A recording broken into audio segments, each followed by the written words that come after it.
ce qui est formidable, c'est que c'est un texte qui est dit par une personne seule, évidemment, effectivement, mais ce qui est intéressant, comme un pianiste, pour une variation de Chopin, de Goldberg, il y a un aller-retour entre celui qui joue, celui qui dit, ou celle, et puis celui qui écoute, ou celle qui écoute. Et puis finalement, on ne se sent pas seul, et les deux incursions dans le public au cours du spectacle permettent, je dirais, de faire alliance avec le public, puis de lui dire, voilà, on va le faire ensemble, même si le public ne joue pas. Et la créature tout entière qui se liquéfie en son, voix et rythme.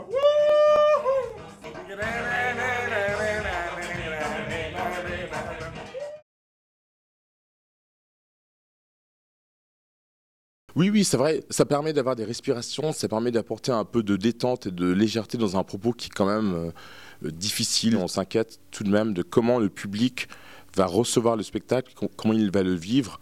Donc, moi, j'aime bien ce rapport au public, j'aime bien la désobéissance, j'aime bien le côté un peu harlequin, le côté Caliban. Je trouve que la désobéissance au théâtre, comme dans la société, elle est intéressante parce que c'est quand on désobéit, quand on enfreint les règles, qu'on peut peut-être toucher d'autres vérités, on va dire, ou d'autres émotions.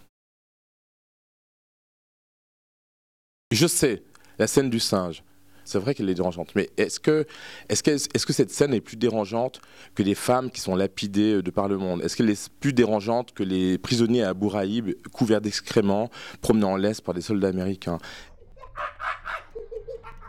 Et je pense que cette scène, sans parole, c'est ce que nous, humblement, modestement, on peut compléter, apporter à l'œuvre écrite de Césaire, qui est une œuvre très, très réfléchie. Mais c'est peut-être comment raconter le désarroi de Césaire en 1930, comment raconter la douleur de ce peuple. Peut-être que cette scène, elle permet de le faire sans parole.